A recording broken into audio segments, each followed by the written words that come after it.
Best coaches in the game, we really ain't playing. We regroup up in the Slack chat where the coaches debrief. We be piecing these puzzles, occupy the chunk of the pie.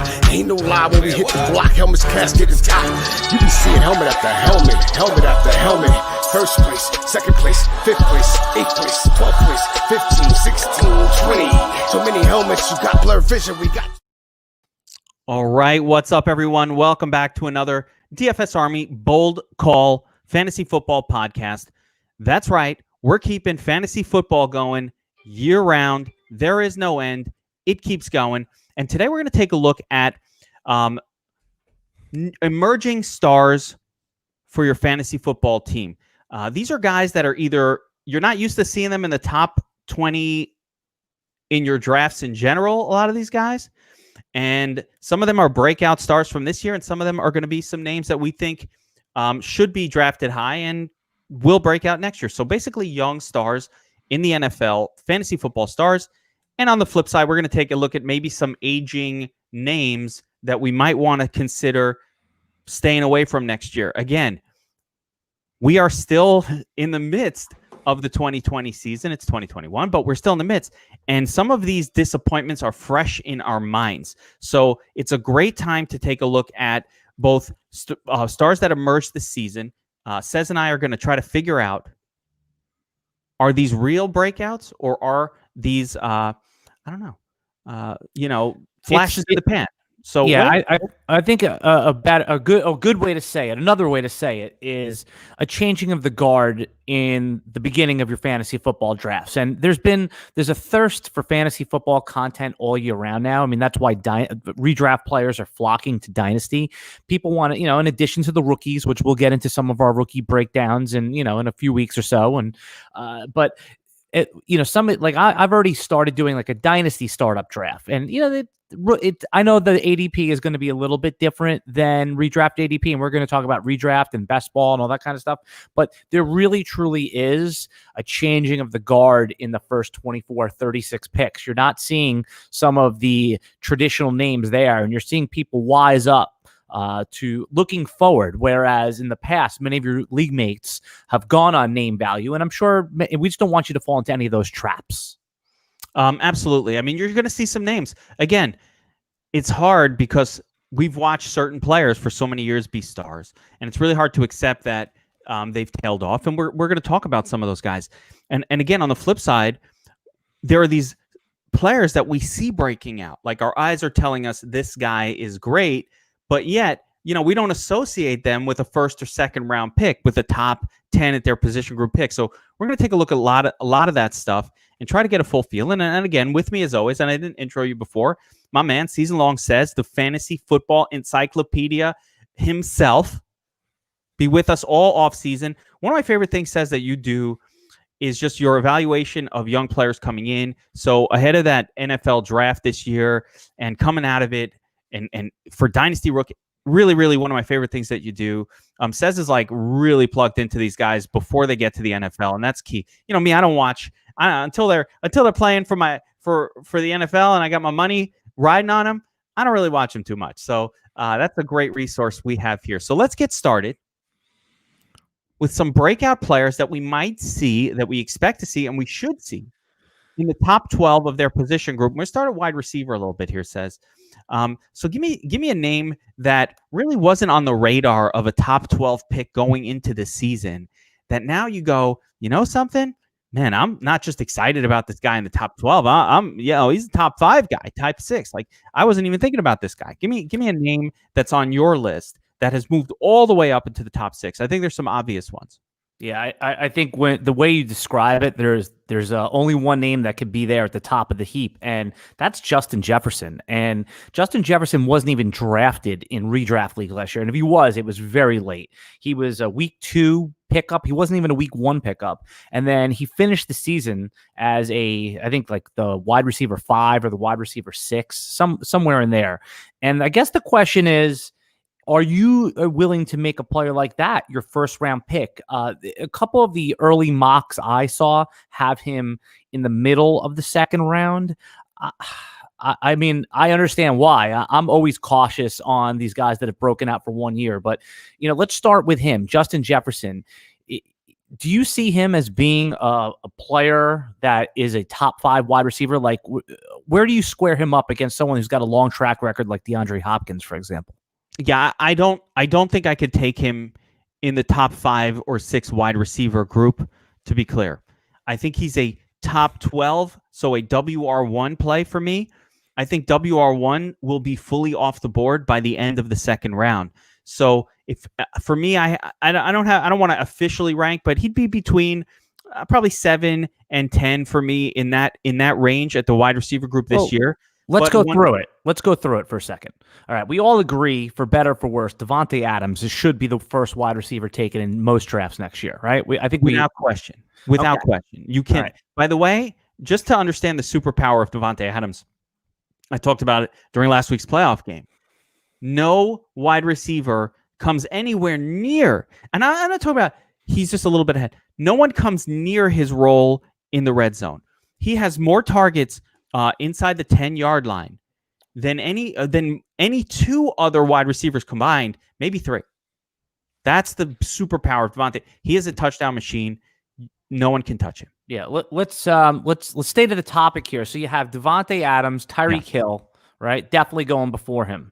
Yes. At that point, DK Metcalf it was like a tale of 2 seasons. Like, started the year on fire, tailed off, with the change in offensive philosophy, still, reasonably in the top 5. So that's 3 players. Then you have Stephon Diggs, should be locked into the top 4. I just want to be clear, I would have Diggs ahead of DK Metcalf. Sure, no problem. No problem there. But now you're talking about the 5th wide receiver. So Michael Thomas, no way, we're pushing him down. DeAndre Hopkins is a reasonable, but then now you're in that bucket where it's AJ Brown, where it's Justin Jefferson. I think that is the true next tier. CeeDee Lamb, if you feel like he's ready to take with Dak back. But yeah, no, I see you shaking your head no for not those listening. No, but that's fine. So just by spitballing this a little bit, it sounds like Justin Jefferson is going to be your wide receiver 6. Well, you found the perfect area, and that's why I said between 6 and 10, because I can make an argument here, and this is where we can have like discussion. I can make a Michael Thomas argument. I get that he had the 0 last week, blah, blah, blah. Guy has all kinds of torn ligaments and high ankle sprain like never before. I'm going to make a Michael Thomas argument right here. I think in season-long redraft leagues, I don't care. I liked him with Taysom Hill at the helm. I liked it. So I'm still. Are we certain that Taysom Hill is going to be the quarterback next year? I feel very confident. And your worst case scenario, which is great, is it's Jameis Winston. I mean, That's not a worst case. It's like a better scenario. So I'm going to make an argument for Michael Thomas there. But again, Justin Jefferson's right here. You have Allen Robinson. We're going to see where he lands. If he goes to a good location, it could be really helpful. But yeah, Justin Jefferson's right there. On the flip side of the Justin Jefferson argument, because I want to talk about aging veterans that maybe need a little bit of a downgrade, and I'm not going to kill him here, but Adam Thielen's kind of the reverse, right? He's that 32-year-old guy. He'll be 31, but yeah, I hear what you're saying. He's getting a little up there. I still love Thielen's skill set. Yeah, but Adam Thielen is going to have an ADP similar or worse than last year. Last year, he was going in some of your sharper leagues, like in the late 3rd round, and in a lot of your casual leagues or office leagues, he was going in like the 4th or 5th round. So I would assume his ADP is going to be similar to there. I'm happy to take him in like the 4th round. I mean, he's not fine. Yeah, like when you talk about aging players, let's talk about the number 1 offender. Like, this will be the first year that Calvin Ridley is ranked ahead of Julio Jones in, I would say, everybody's rankings. Where do you think Julio Jones, because he's the real test case for this. Odell Beckham, obviously, he's coming off the injury. So players like that, let's just let's target in on Julio. Where do you think, not that where would you take him, because I already know the answer to that. Where do you think in most your average league where he's going to be drafted? All right, so the donkeys in your average league, and I am calling them donkeys, because there are a bunch of fucking donkeys in your league. There's a reason why, if you're watching this show, you probably won your friends and family league like every year, right? Because those guys are donkeys. And your sharper leagues. A lot of people told me they won some high competitive leagues that watch the show. But I mean, you can't always win those because you're not up against a bunch of donkeys. Part of what we do is like, hey, when you're in your friends and family, you should win that. Like, they're not, and they're the ones taking Julio with a top 6 or top 7 WR pick. I have on Fantasy Pros, they have Julio Jones currently ranked WR 8. Okay, that means ahead of. Are you sure you're looking at this year? Yes, for 2021. They have him as WR8. And this is why I'm telling you, you think you're a sharp player, so you don't assume what's going to happen. The name Julio Jones carries cachet. If you didn't own him last year, you probably only remember the few good games he had. You didn't remember, and I've said this last season too. I've said this every year. This guy always has a hamstring injury. He's always hurt. Yes, when he's in the game, he does great, but he's always hurt because he's old. So these people didn't have him on their team. They don't remember that. They just know it's Julio Jones. How could I not take Julio Jones? He'll go in the top 12 in almost every league. So you think he's a second? You think like in your average league, Julio Jones is still going to be like a second round pick? Yes, he will be taken there. Yes, you should. You guys, we will not be taking Julio Jones. So he is the perfect example. The changing of the guard. But answer the question then. So okay, you're in a league. Where's the breaking point? And I know it. Where do you think? I know you don't like to talk round. You like to talk what players instead of. But where do you just talk rounds when you're dealing with different league types? Just talk about a one quarterback league. You know where players generally go. Where do you think is the point where you're like, screw it, I'll take Julio? It's in like where Cortland Sutton and DJ Shark, like the 5th, 6th round. Yeah, that zone WR3. Julio Jones to me is the WR3 on your team next year. And if you're taking him as 2 or 1, you're probably going to be disappointed. He's just out a lot. So if he's your second wide receiver next year, you better have gone like Travis Kelce or like a premium or like a quarterback early type of build. Yeah, that's right. I mean, there's so many that I would just take ahead of him that it's crazy. Tyler Boyd. I mean, like there's just so many that I would take ahead of him. Terry McLaurin all day. Not even a question. So, like, these guys, okay. I mean, no, you have it right. I think that he goes into the category now of players that certainly have upside but have risk. Like, think about where the market was drafting AJ Green the last 2 years. Now he's a little better than AJ Green. So, like, right, but we agreed AJ Green was overpriced. I think Julio in that draft slot would be appropriately priced. Yeah, because when you get full games out of Julio, he's fine. He's still very good. He's just not able to. There's too many years of the hamstring issues in a row, especially as he's aged. Well, when you draft Julio Jones, you're no longer expecting a 16-game healthy season. What you're expecting now is to get like 8 to 10 games of production, and you hope 4 of those are old school Julio Jones. I think that's a reasonable expectation. All right, going back onto some of the names, though, of players that we're used to seeing in the first couple rounds that we may not anymore, is I was taking a look today at Odell Beckham. Now, let's assume he's on the Browns next year. We liked what we saw from Baker Mayfield down the stretch. We liked what we saw from the Browns down the stretch. It gives us promise. And I know it was, when you took Odell Beckham in the 3rd round this year, you thought, oh, what a value. Then he gets hurt again. Where's the breaking point? Where's the point where you're back in on Odell in your redraft leagues for 2021, Geek? Man, it's almost impossible to even consider drafting Odell as a starter on your team at this point. He's just been bad for multiple years. I like him as a player, but I'm going to tell you again, if I'm trying to make, I'm getting to this kind of weird zone of, a lot of these guys are off T. Higgins is off the board, like that zone.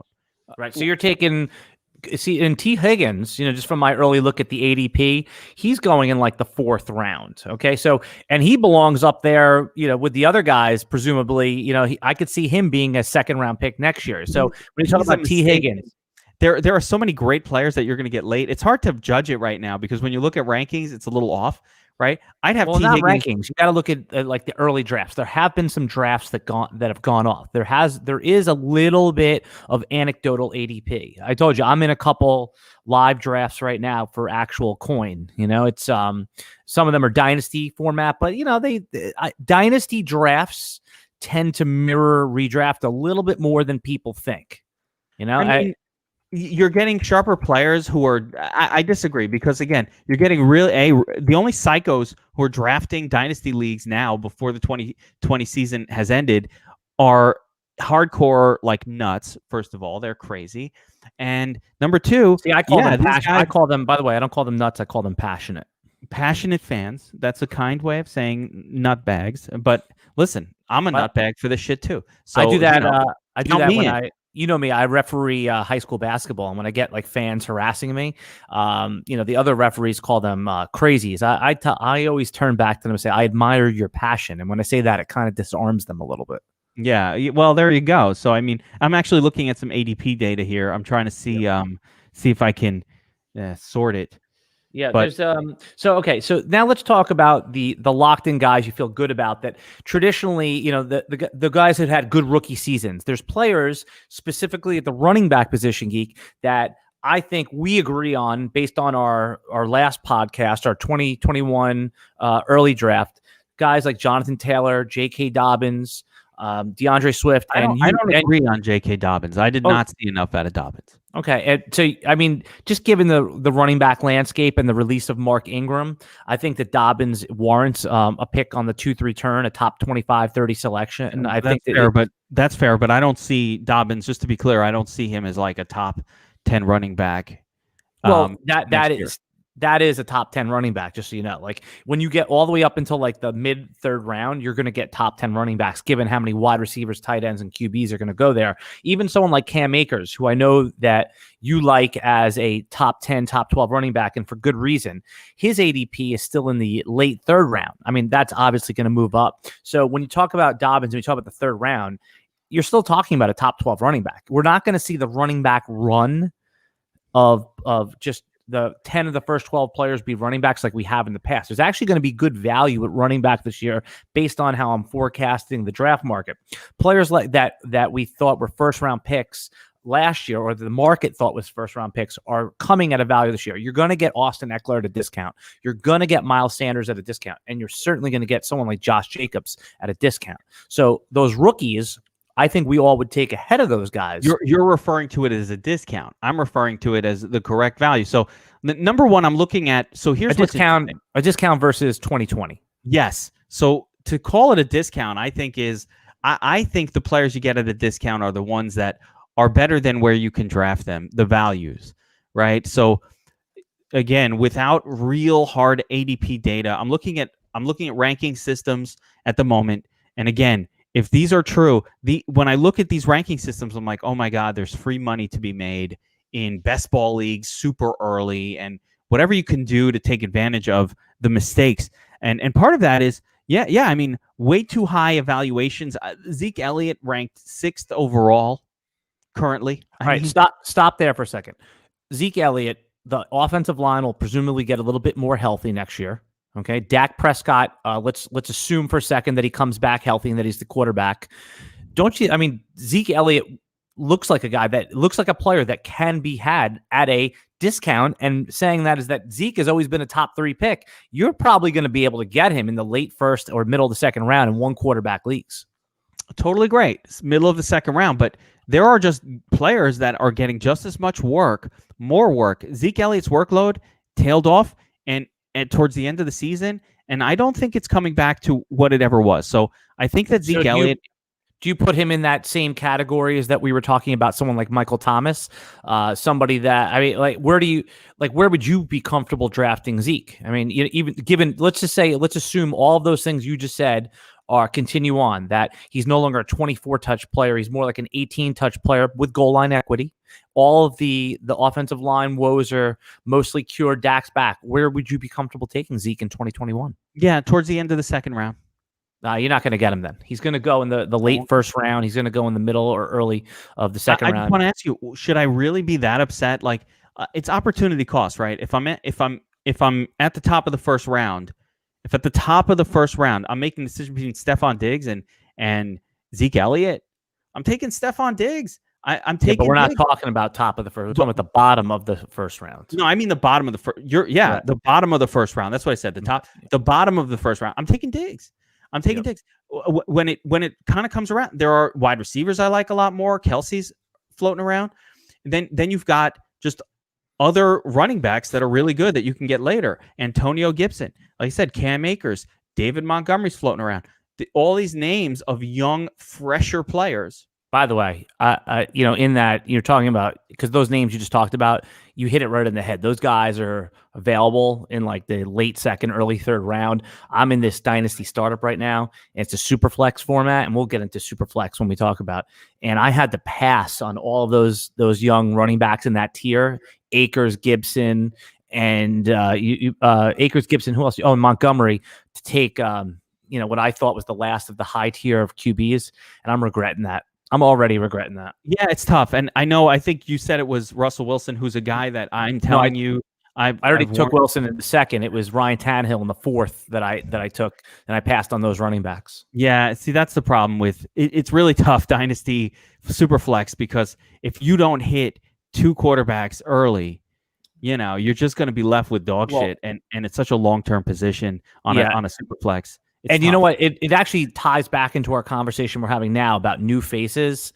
A player who, if you're drafting best ball or dynasty in January and February, someone that I've really zeroed in on, and I want to know if you can get behind this, is he's readily available in the 6th and 7th round. And I think Myles Gaskin is going to keep the starting running back job in Miami.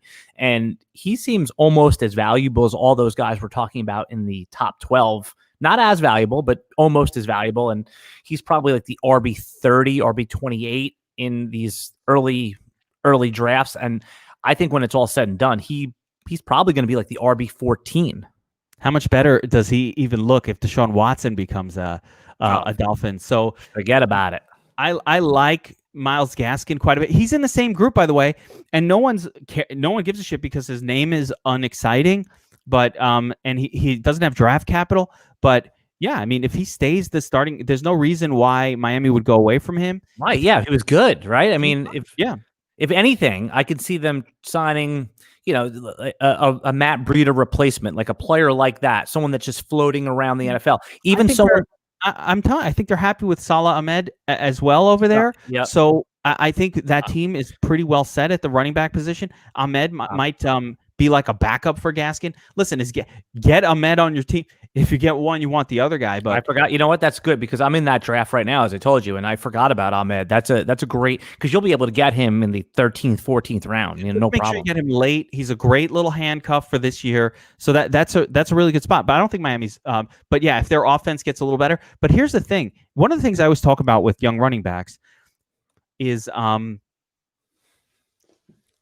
quarterbacks really have a hard time throwing for touchdowns, right? The red zone is the hardest part of the field for a young quarterback to master, and teams tend to want to protect them, so they'll run it more often than not near the goal line. So these younger quarterbacks, they tend to rely on the running back in the red. Like, you're not doing the Aaron Rodgers thing where he throws from the 2-yard line more often than they're going to try to run it.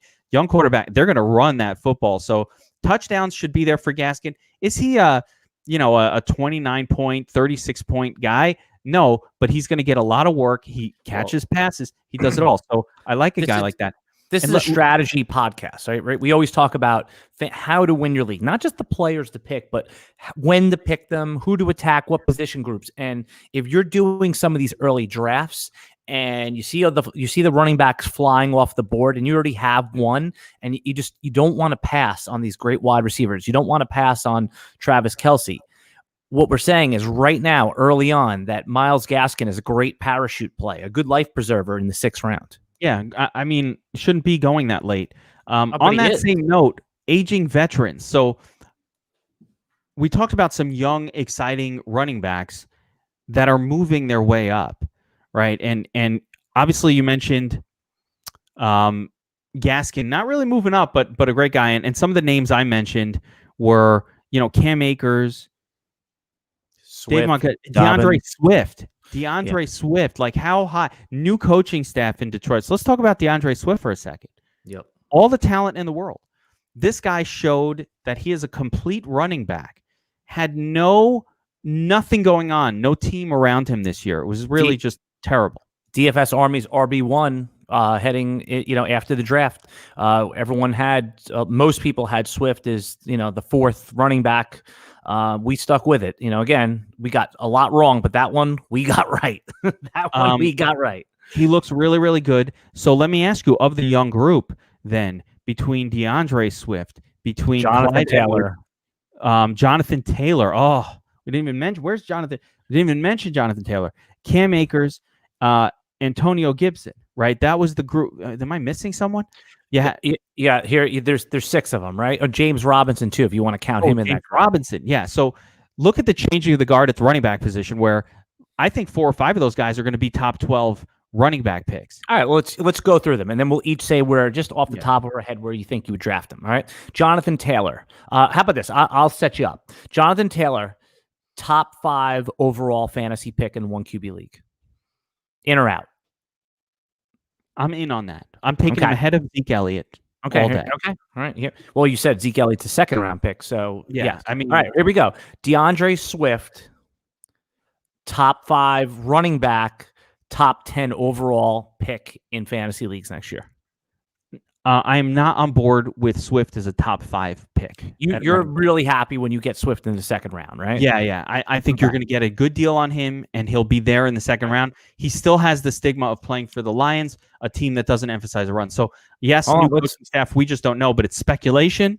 Wait, hold on a second. We're doing rapid fire. We're doing a game here.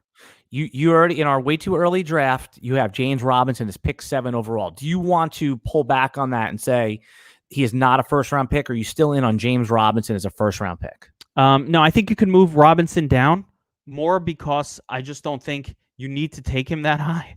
He's going to be there in the 2nd round. He might even be there in the 3rd, just so you know. He might end up being there in the 3rd. It would be the steal of the draft. I have him ranked high, and I'm going to make sure I get him in the 2nd round. You'll get him. Anytime you want James Robinson in the 2nd round, you'll get him, just so you know. I will wind up getting him in the 2nd round, hopefully in the middle of the 2nd round. But I'm taking still James Robinson ahead of Joe Mixon, ahead of Jacobs. Oh, yeah, but those guys, are going in those guys are going in the 4th round right now. Okay. Well, there we go. Right, here we go. So let's just keep the rapid fire going here. Clyde Edwards-Helaire is looking like a value in early drafts. He is going on at around pick 30. So not in the first 2 rounds. Clyde Edwards-Helaire, we all know the disappointment relative to expectation in ADP. Are you taking Clyde Edwards-Helaire in the 2nd round, the late 2nd round? So say you took a running back early. Say you took Derrick Henry in the 1st round at pick 3. It comes back around to you. Are you comfortable taking Clyde Edwards-Helaire there?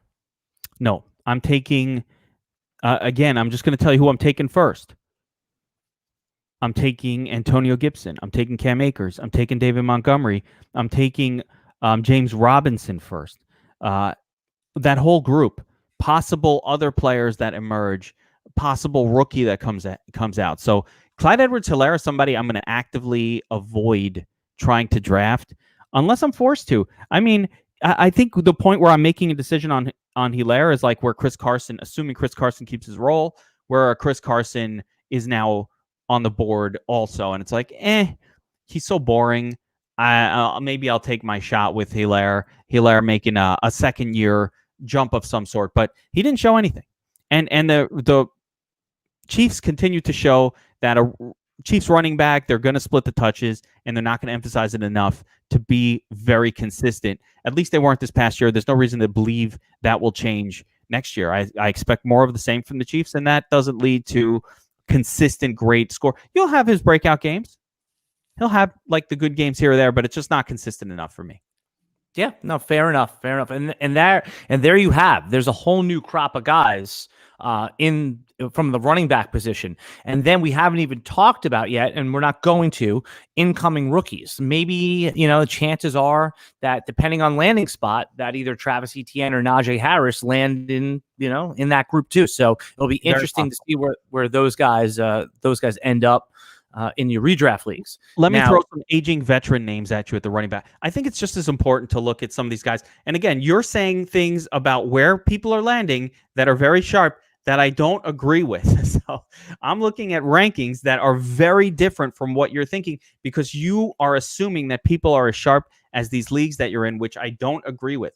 So I think the names naturally float up. Like check Yahoo ADPs. They're really different from what you're thinking. So I'm going to give you some names. And again, I'm going by sort of a generic kind of rankings tool that a lot of people use over at Fantasy Pros, right? I'm going off of this because I want to kind of get a feel for like what the masses are doing.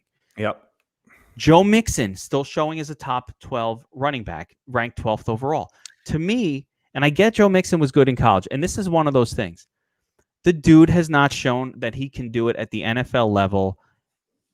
And by the way, Joe Burrow likely not back for the first at least 5 games. I think 2 months. I think 8 games. But you should go into your draft assuming Joe Burrow is not there for September. Like that should be. I really hope he recovers and plays the start of the season. It's such a shame if that does happen, and I have hope for Joe Burrow that won't happen.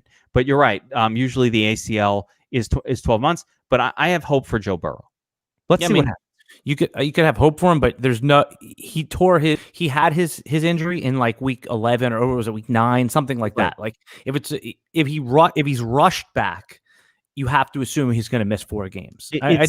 It's the disaster. The same thing we saw with Deebo Samuel. That's my back punk. Like, right. But point is that affects Joe Mixon in our judgment. I mean, it's a bummer. But Joe Mixon, regardless, Joe Mixon has not shown that he can do it at the NFL level. He's had years, not a young player. So to have him top 12, to take him ahead of some of these young guns, to me is absolutely absurd. Why would I take Joe Mixon ahead of James Robinson? James Robinson has the role. He's got a team with an exciting young quarterback, and he's got a workhorse role, and he showed great fantasy performance on a shitty-ass team. I will take that all day. A lot of the excuses for Mixon have always been, well, his team's not that good and blah, blah, blah. But hey, James Robinson's team was shit. And this guy was putting up 20, 25 fantasy points every week, catching passes. Really, really wildly different. In the draft I'm in right now, James Robinson went 2 picks before Joe Mixon. Yeah, I mean, just 2. You know what I'm saying? Like, but you're in a sharp league, and that's a dynasty league where they're valuing the youth. So your league is valuing youth, but that just tells you the fact that they went that close together tells you there's still a misread on Mixon. Why the fuck is Joe Mixon going that high? Right? I'll give you another name, Josh Jacobs. He's ranked 14th in this rankings over on Fantasy Pros. Josh Jacobs. What the fuck has Josh Jacobs shown? His team was an offensive juggernaut this year. You could not have asked for more out of a Raiders offense than what you got. And what did Josh Jacobs do? Disappoint week after week. 1 was great. He disappointed week after week. They don't throw to him. So he is basically Marlon Mack, but being drafted like he's some sort of. All right. Well, where would you take Jacobs? Let's, again, it's one thing to critique the Fantasy Pros ADP, or the rankings, but where do you think is a good place? I mean, he is still going to be presumably getting the bulk of his team's carries. I think you could put 15 to 16 touches in Josh Jacobs' pocket every week. The offense is trending up, presumably. I don't see any difference between Josh Jacobs and Chris Carson. They're the same guy. Well, Chris Carson's going to be unsigned. We have to see where he lands. Chris Carson version today, right? I can't make future judgments. But Chris Carson version today, assuming Chris Carson was like the starting running back for the Seattle Seahawks, I'd want Jacobs ahead of him. Yeah, so like the third round. No, I think I mean 3rd or 4th round. Right. Well, you're not going to get those. Starting running backs don't go in the 4th round of 1 QB drafts. Antonio Gibson, I want ahead of him. Yeah, but those guys again will all be 3rd round picks. Do you think Myles Gaskin is way worse than Josh Jacobs? Well, again, you're circling back to my original point: is that Gaskin is not being ranked and appropriately thought of as he should be in that group. Like Myles Gaskin should be at the bottom of that Antonio Gibson tier, but instead is being pushed 2 tiers down. He's not even being drafted. He's being drafted in the 7th round of early ranks, early startup drafts. So this is disgusting. They have him ranked. I mean, this is just crazy. As what, RB48? I'm guessing they have him at 31, which is like Tariq Cohen level. Like Tariq Cohen is the same as Myles Gaskin. Tariq Cohen. Well, now remember what I said. I said by draft season he should be around RB14. Right now you can get him at RB30, which is like the 6th or 7th round. He's the early value if you want to pass on some of those other guys to scoop up the wide receiver value.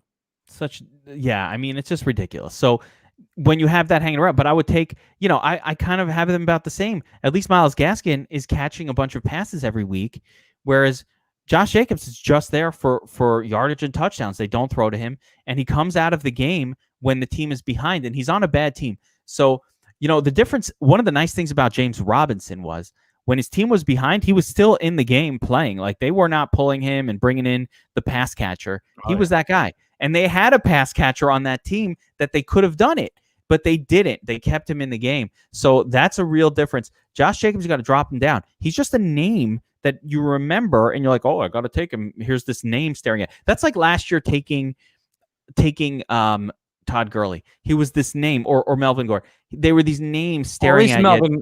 Melvin Gordon at least produced for you. He was every week startable. Obviously, he had some issues, but I think that it was more like taking David Johnson. It was more like taking Todd Gurley, as you said, or Mark Ingram. Yep, who went high. Like, he did not fall that far. He went pretty high up, and it was just like a name that was attractive. And you're like, yeah, I remember he had a couple good games, and I need a running back now. But that's to me where Josh Jacobs is. You're not happy if you have. To me, I'm not happy if I wind up with Josh Jacobs as my running back. I'm like, all right. He's not a guy that I'm like excited to have, which means I'm fine with it, but I don't want to take him in the first 3 or 4 rounds. I'd rather take the exciting wide receivers. Philosophically, I like talking about guys actually who are names that are probably worse than what you think. It's just, Melvin Gordon's another one of those guys. See, I still now let's keep in mind for redraft, Melvin Gordon is likely to get suspended. I think it's safe to assume 2 to 3 games in the beginning of the season for a DUI he had this year. They pushed it off the next year. Now, he may not get suspended at all, but I think when you're drafting in best balls, you have to assume 2-3 games. That aside, I still think there's some utility left in him. That guy somehow, I'm not saying he's a great player, but he always comes through for fantasy. Like, he finds the end zone. Let's say they upgrade at QB. I don't know if that's going to happen. A lot of people want Matt Stafford to go there. That would be pretty cool. Or Matt Ryan.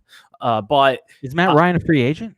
If he's not a free agent, like the Falcons are basically all you have to do is just take his contract on. He's got a big contract, and I think you can get him for a late round pick. Cuttable. Is he cuttable? Not sure because he has some guaranteed money on there. I don't think so. That Denver team would look really sexy with a real quarterback. Right, just a competent quarterback. Guys, Broncos fans, I'm going to be the voice of reality for a minute here. Drew Lock, he's not the answer. Guys, it's not going to work out.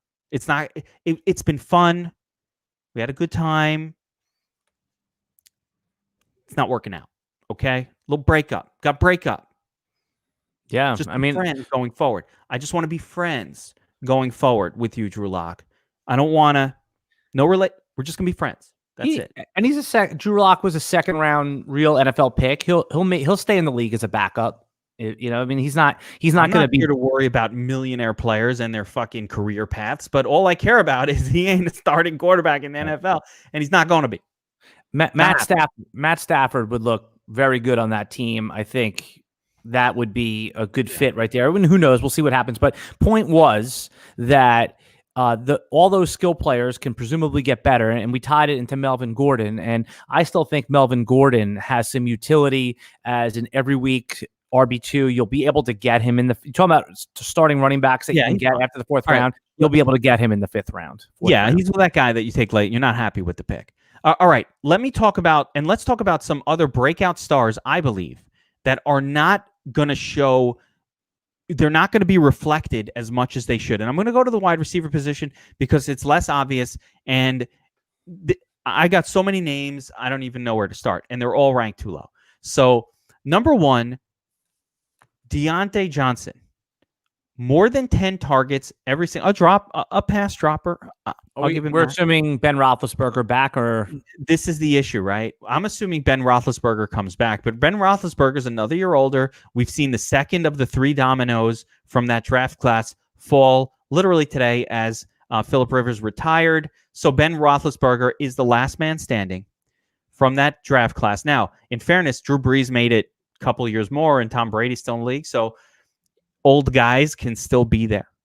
But Deontay Johnson, over 10 targets per game. Juju Smith-Schuster, a free agent, probably leaving. Probably going to be on a different team. The Jets. So, maybe. I don't think he's the right fit. I think it's Allen Robinson, but nonetheless, Juju Smith-Schuster, because the Jets have Crowder. But Juju Smith-Schuster probably leaving. Very talented young guy. So it'll be even more Deante Johnson focused this upcoming season.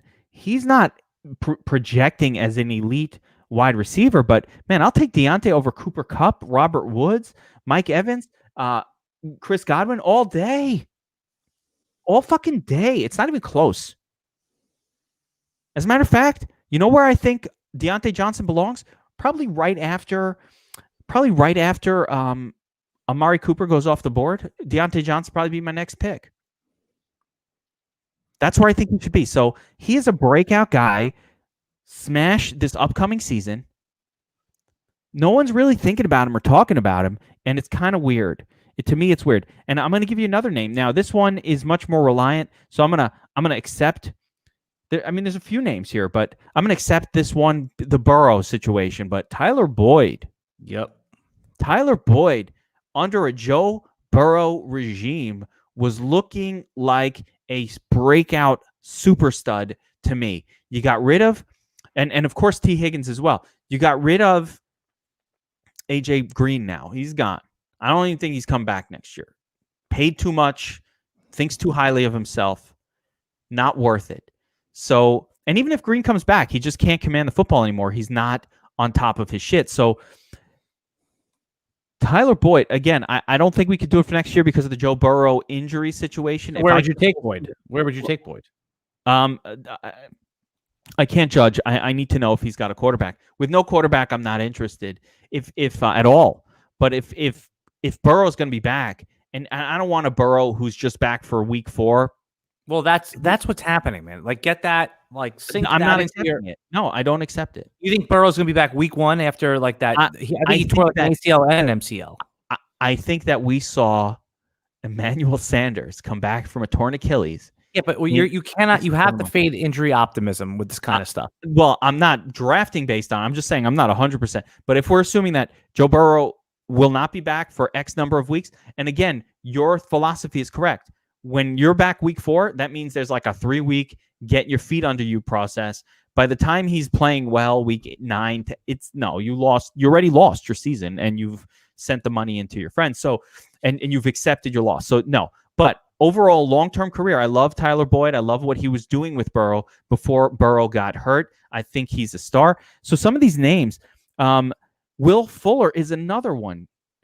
Will fucking Fuller. Are you interested in Will Fuller or not interested? Very interested in Will Fuller, depending on where he lands, depending on his situation. I'm much more interested in Will Fuller if like he's with, Deshaun Watson or on a good situation. I think he's a very situational player, but it's trendy to talk about Will Fuller signing in Green Bay. But I mean that seems like a really good match to me. And like you said, anywhere Deshaun Watson goes, you want to see Will Fuller with a quarterback that's taking shots down the field. I mean, that's not breaking news, right? It's funny that it's trendy because it's so true. Like, people have identified the perfect landing spot for this guy. Like, imagine replacing Marquez Valdez-Scantling with Will fucking Fuller.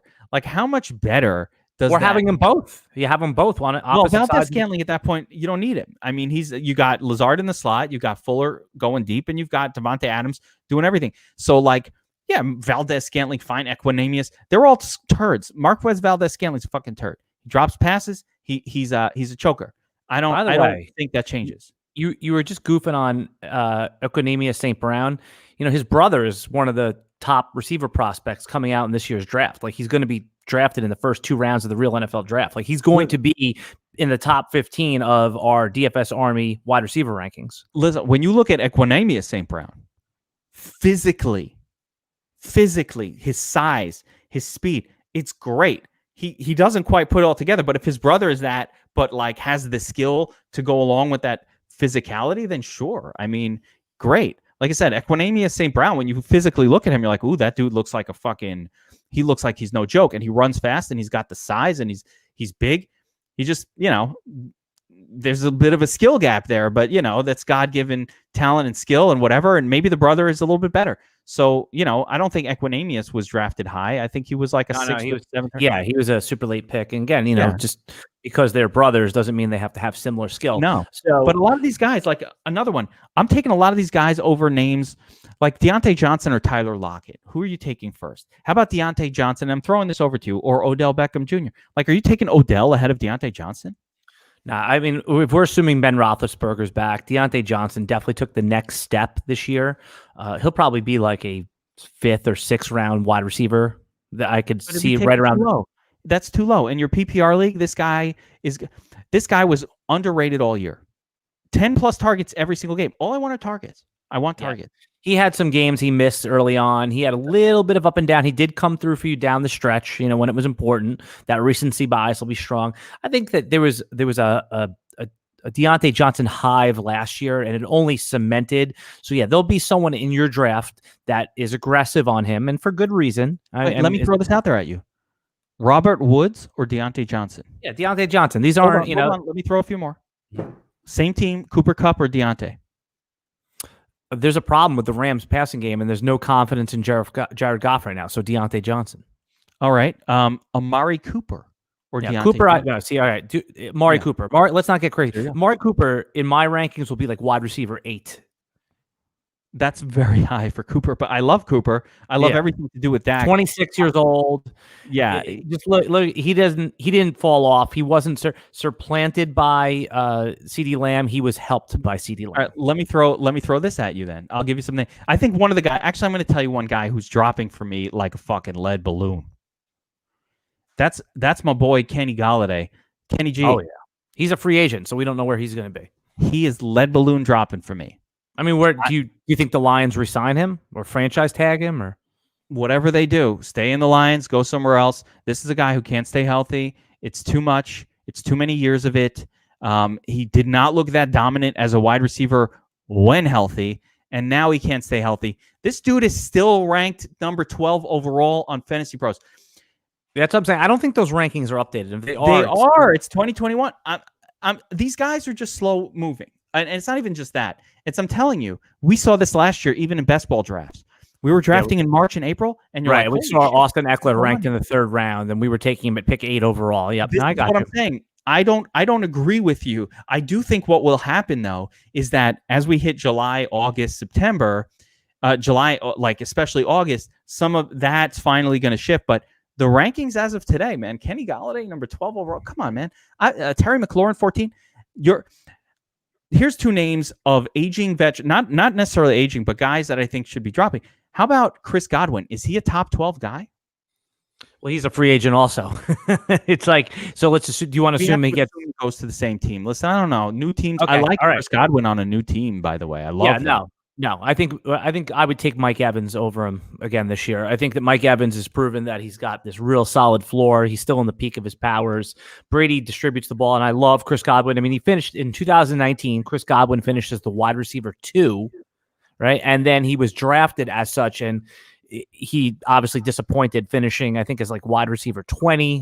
When you talk about, points per game, I have to maybe a little bit better. But yeah, Chris Godwin will fall back into. Remember, there was a cluster of receivers last year that was like DJ Shark, AJ Brown. It was like I don't care which one I get. Obviously, it mattered if you got DK Metcalf or AJ Brown. You're happy. You needed Brown, or if you took Shark, you lost your league. Right. If you with Terry McLaurin, I think that's where Chris Godwin will fall. He'll fall into this cluster of wide receivers that go in the late 3rd, all the way even to the end of the 4th round. So in there, if you've gone running back heavy and you need a wide receiver, I think that's where he'll end up landing. So why don't you pick one player, right? Well, you can each do this as we end the podcast, that you think right now, as you look at the rankings, you see him outside of the top 36. So that's outside of the top 3 rounds, that you just think is an absolute miss by the early market, and that you're going to be targeting, like similar to what I said about Myles Gaskin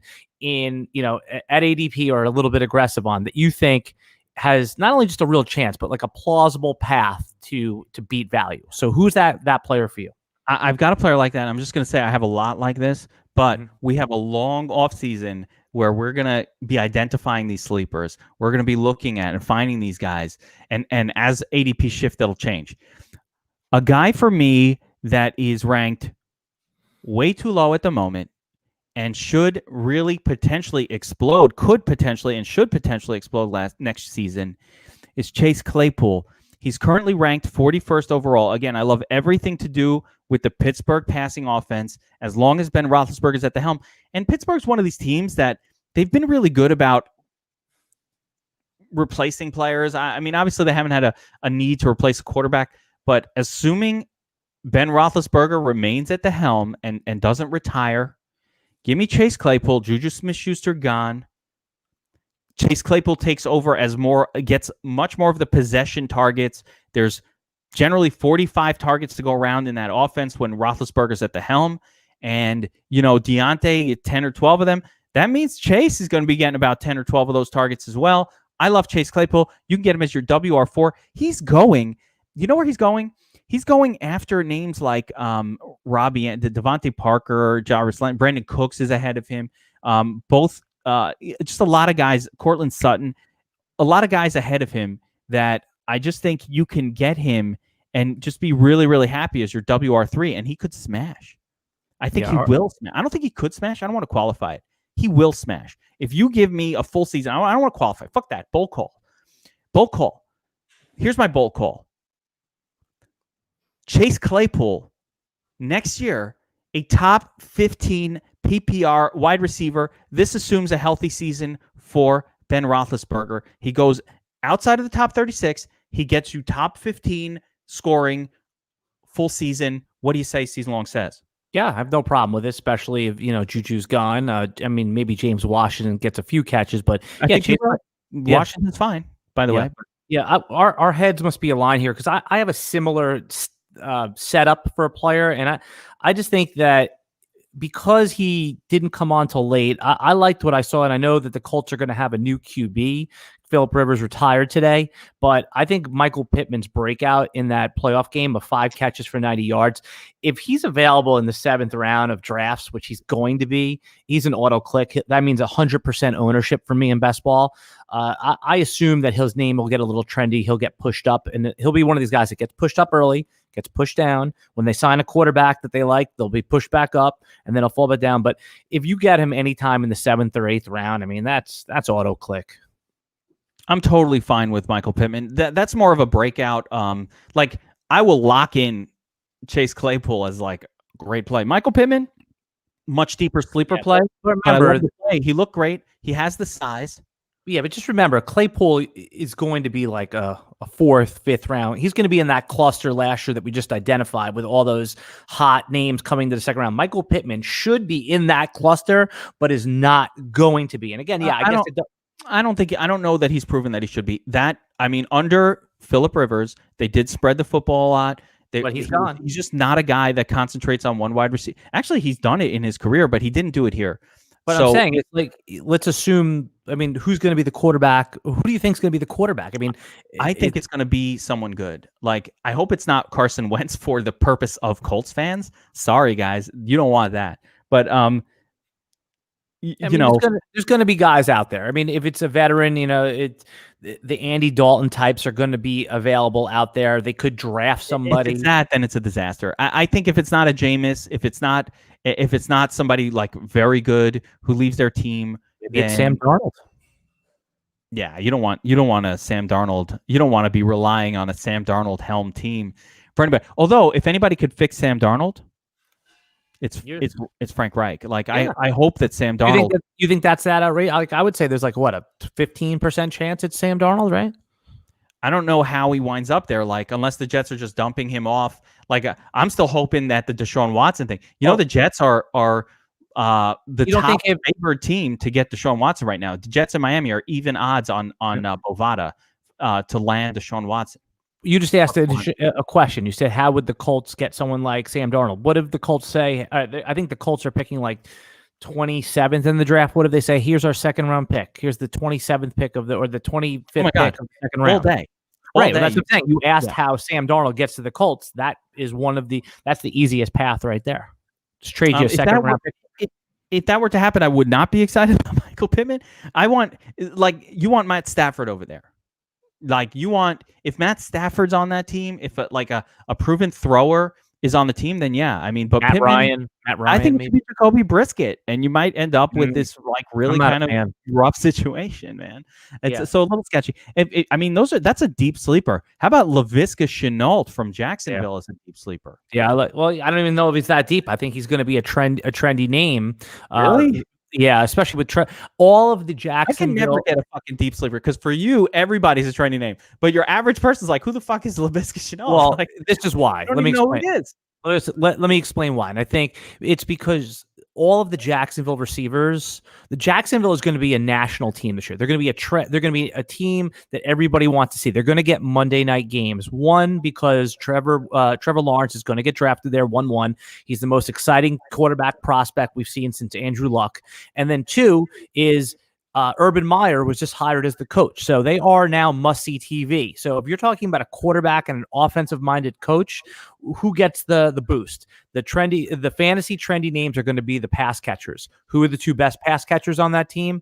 Levisqua Chanult, DJ Shark, and maybe even some of those tertiary guys like Keelan Cole, who's a free agent, by the way. He may not be there. How do you like, DJ Shark? No one's going to draft him this year. He just ruined your team last season. But he'll be, he's interesting this year with Trevor Lawrence, don't you think? He's definitely interesting, and you'll get him as a WR3. So let me throw this at you here as we kind of come to the conclusion. DJ Shark or Cortland Sutton? Given the quarterback situation, uncertain in Denver and very certain in Jacksonville, that's DJ Shark for me. All right, I'll throw a couple other DJ Shark or Odell Beckham. So, and we're assuming unknown team for Beckham. Yeah, I think that's a great decision point right there. I prefer Shark because of the quarterback. I don't trust Baker as much, but yeah, I could see it going the other way because obviously Odell Beckham in his peak is a better player than DJ Shark. Or we think he was for a minute. Right. I don't know. We don't know what there's the last couple years. There is some uncertainty now. Yep. CD Lamb or DJ Shark?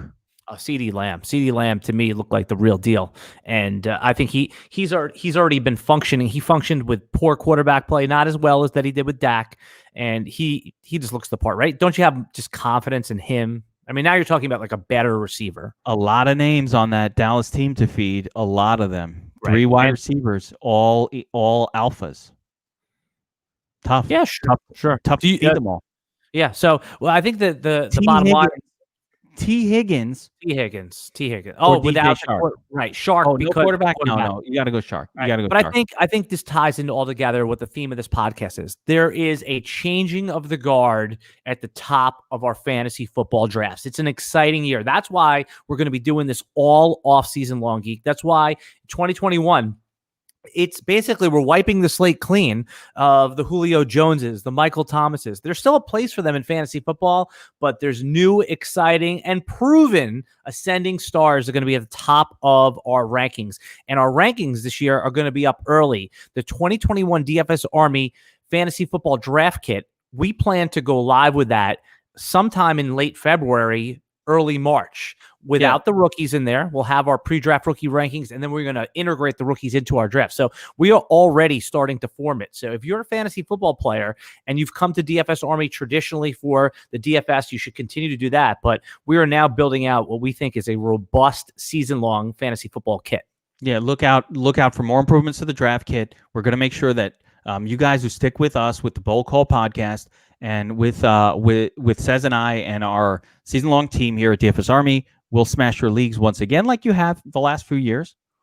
We love to see it. So I think we'll wrap it up right there. Season-long Sez. And for Sez and myself, Kevin Allen, a.k.a. The Geek, this is the Bold Call podcast. Remember to like and subscribe to this channel wherever you're watching this, iTunes, iPod, YouTube, wherever you are. If you smash the like button when you watch this video, it really helps us get the show out there. Lets us know that you're watching. Lets us know to do more of these. If you love fantasy football content year round, this is what we need you to do for us. It's not a big ask. It's a free if you're getting value from this podcast, the way you could repay us is just by clicking that like, clicking that share, leave us a comment. We always comment back. And interact with us. Follow me on Twitter at Alan Seslowsky. Follow the Geek at FFootballGeek, and of course, follow our primary account at DFS Army. And you get all this great content, clips, and tidbits that we tweet out through the year. There we go, guys. Until next time, we are coming back with a special Super Bowl bets / parties / games / contests episode in between. Once we know, in the 2-week gap between, do we have a 2-week gap this year between Yes. divisional and the Super Bowl? So we're going to come back. We're going to bring Statsational on the show. John, the master of games himself. We're going to talk about Super Bowl parties, games that you could do, contests, tournaments, boxes, all kinds of shit, bets, everything. So we've got a big one planned for the Super Bowl week. Make sure to check back in for that. You're going to like it. And again, we'll have John on. He's going to help you figure out how to win some of those bets. John somehow knows betting the coin flip, what's the more likely scenario. Like, I don't know how the fuck he knows, but he knows shit. He's got the coin weighted out. He's got it all. So we're going to have all kinds of tips, tricks, and secrets. And I'll give you my recipes. Double fried chicken for your Super Bowl party. Extra crunchy. Yeah. And if you, by the way, if you want to become a DFS Army VIP and hear, you could talk to the geek all the time about his recipes. Mostly recipes. Yeah. If you want to talk about DFS once in a while, come to our Slack chat. Just sign up at dfsarmy.com. Use code SAYS right now. You're getting 10% off. Season long says. Use promo code SAYS. That's right. Go sign up at DFS Army as a VIP. And I can't forget to mention Sports Bet Army. If you're just like betting on sports, but you don't want to deal with making lineups, it's hard. I get it. It's hard. It's a lot of work putting a lineup together. If you go to Sports Bet Army, you just go to Sports Bet Army. You get pro sports bettors, real credible pros, not fucking Vegas Tony with the fire picks. Real credible pros that track their bets over at Sports Bet Army that use analytical models to come up with the values on their bets, all of that, and they share it all with you. They tip their picks. They even teach you, by the way, if you're just a beginner or a middle of the road bettor, and that's who you're talking to right now, yes, all that. But if you're like an advanced bettor, right? Say you're someone that's really deep into this, those guys are teaching the members how to make models. Yeah, cool? They're teaching models. They're teaching the concepts of EV. Right, but there's members over there that want to build their own models. This is what I thought was fascinating. And John and the crew over there are helping them build them. So they're asking them questions on the way. That's one of the resources over at Sports Bet Army. Like, if you want to take this to the next level, Not to mention an investments channel. Like, I just print cash following Ryan's stock picks. Like, it's crazy. So I spend more time on picking Ryan's brain, one of our coaches over at Sports Bet Army, about stock picks than anything else, because I'm like, shit, I'm printing more money than way more than I'm winning on the bets. Stock tips. So basically, it's a place if you like to gamble and risk money and get action. We've got that for you over at Sports Bet Army. Again, use promo code SAYS over there. You get 10% off DFS Army VIPs. If you're currently subscribed at DFS Army, you get a massive discount for Sports Bet Army. So just DM any of us in Slack about that, and we'll get you a special code for DFS Army subscribers. And we will be back again. Super Bowl special episode next week or the week after, at some point in the 2 weeks leading up to the Super Bowl. Don't have a date yet, but we will be back talking Super Bowl bets, Super Bowl props, everything we could talk about Super Bowl. And then, of course, for the rest of the offseason, talking fantasy football, talking the NFL draft. We never stop. Fantasy football is a year-round adventure. For myself, Kevin Allen, a.k.a. The Geek, and for my man, the Encyclopedia of Fantasy Football, season-long says himself. Take care, everyone. We'll see you next time. Got the best coaches in the game. We really ain't playing. We regroup up in the Slack chat where the coaches debrief. We be piecing these puzzles, occupy the chunk of the pie. Ain't no lie.